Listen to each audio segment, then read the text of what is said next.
Hi friends, welcome back to the ಚಾನಲ್ಗೆ ಪುನಃ welcome ಮಾಡ್ತಾ ಇದ್ದೇನೆ.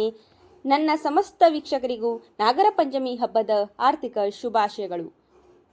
ಶ್ರಾವಣ ಮಾಸದ ಮೊದಲನೇ ಹಬ್ಬವೆಂದರೆ ಅದು ನಾಗರ ಪಂಚಮಿ ಹಬ್ಬ ಅಲ್ವಾ. ಶ್ರಾವಣ ಮಾಸದ ಶುಕ್ಲ ಪಕ್ಷದ ಪಂಚಮಿ ದಿನ ನಾಗರ ಪಂಚಮಿ ಹಬ್ಬವನ್ನು ಆಚರಣೆ ಮಾಡ್ತಾರೆ. ನಾವು ಇವತ್ತು ನಮ್ಮ KHB ಕಾಲೋನಿಯಲ್ಲಿರುವ ಬ್ರಹ್ಮಕಟೆ ದೇವಸ್ಥಾನಕ್ಕೆ ಹೋಗ್ತಾ ಇದ್ದೀವಿ. ಬನ್ನಿ ಹೋಗೋಣ. ನಾವು ಬೆಳಿಗ್ಗೆ ದೇವಸ್ಥಾನಕ್ಕೆ ಹೋಗ್ತಾ ಇದ್ದೀವಿ. ನಾಗರ ಪಂಚಮಿ ದಿನ ಇಲ್ಲಿ ವಿಶೇಷ ಪೂಜೆ ನಡೆಯುತ್ತೆ, ಹಾಗೂ ಮಕರ ಸಂಕ್ರಾಂತಿ ದಿನ ಕೂಡ ವಿಶೇಷ ಪೂಜೆ ನಡೆಯುತ್ತೆ. ನಾಗರ ಪಂಚಮಿ ಹಬ್ಬವನ್ನ ಒಡಹುಟ್ಟಿದವರ ಹಬ್ಬ, ಹಾಗೂ ಉತ್ತರ ಕರ್ನಾಟಕದಲ್ಲಿ ಜೋಕಾಲಿ ಹಬ್ಬ ಮತ್ತೆ ಹೆಣ್ಣು ಮಕ್ಕಳ ಹಬ್ಬ ಅಂತ ಕೂಡ ಕರೀತಾರೆ. ನಾಗಪ್ಪನಿಗೆ ಹಾಲು ಎರೆದು ಆಚರಿಸುವ ಹಬ್ಬ. ನಾಗರ ಪಂಚಮಿ ಎಂದು ಶ್ರದ್ಧಾ ಭಕ್ತಿಯಿಂದ ನಾಗರ ಕಲ್ಲಿಗೆ ಅಥವಾ ಹುತ್ತಗಳಿಗೆ ಹಾಲು ಎರೆದು ಪೂಜೆಯನ್ನ ಸಲ್ಲಿಸಲಾಗುತ್ತದೆ. ನಾಗಪ್ಪನಿಗೆ ಹಲವಾರು ವಿಧವಾದ ಉಂಡೆಗಳನ್ನ ಸಮರ್ಪಣೆ ಮಾಡ್ತಾರೆ. ಕರಿ ಎಳ್ಳಿನಿಂದ ಮಾಡಿದ ಉಂಡೆ ಆಗಿರ್ಬೋದು, ತಂಬಿಟ್ಟು, ನಮ್ಮ ಉತ್ತರ ಕನ್ನಡದಲ್ಲಿ ಪಾತೋಳಿ ಅಂತ ಮಾಡ್ತೀವಿ.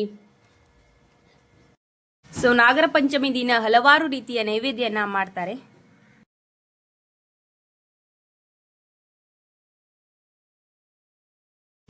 ನಾಗರ ಪಂಚಮಿಯನ್ನ ಯಾಕೆ ಆಚರಿಸ್ತಾರೆ ಅಂದ್ರೆ, ನನಗೆ ತಿಳಿದ ಮಟ್ಟಿಗೆ ಒಬ್ಳು ತಂಗಿಯಾದವಳು ಅಣ್ಣಂದಿರಿಗೋಸ್ಕರ ಅಥವಾ ತಮ್ಮಂದಿರಿಗೋಸ್ಕರ ನಾಗದೇವತೆಯನ್ನ ಪೂಜೆ ಮಾಡಿ ಭೂಮಿಗೆ ಕರೆಸಿದ ದಿನ.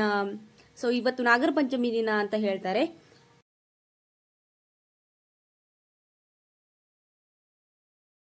ಇನ್ನೊಂದಂದ್ರೆ, ಈ ಭೂಮಿಯನ್ನ ಎತ್ತಿಕೊಂಡಿರುವುದೇ ಈ ನಾಗದೇವರು ಅಂದ್ರೆ ಆದಿಶೇಷ.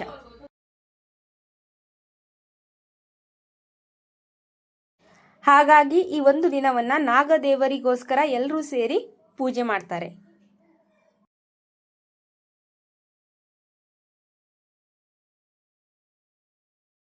ನಮ್ಮ ಮನೆಯಲ್ಲಿ ಪಾತೋಳಿ ಮಾಡ್ತಾ ಇದ್ದಾರೆ. ಈ ವ್ಲಾಗನ್ನ ಇಲ್ಲಿಗೆ ಎಂಡ್ ಮಾಡ್ತಾ ಇದ್ದೀನಿ. ಇಷ್ಟ ಆದ್ರೆ ಲೈಕ್ ಮಾಡಿ, ಶೇರ್ ಮಾಡಿ, ಹಾಗೂ ನನ್ನ ಚಾನೆಲ್ ಅನ್ನ ಸಬ್ಸ್ಕ್ರೈಬ್ ಮಾಡಿ ವ್ಲಾಗ್ಸ್ ನೋಡಿ. ಹ್ಯಾಪಿ ನಾಗರ ಪಂಚಮಿ.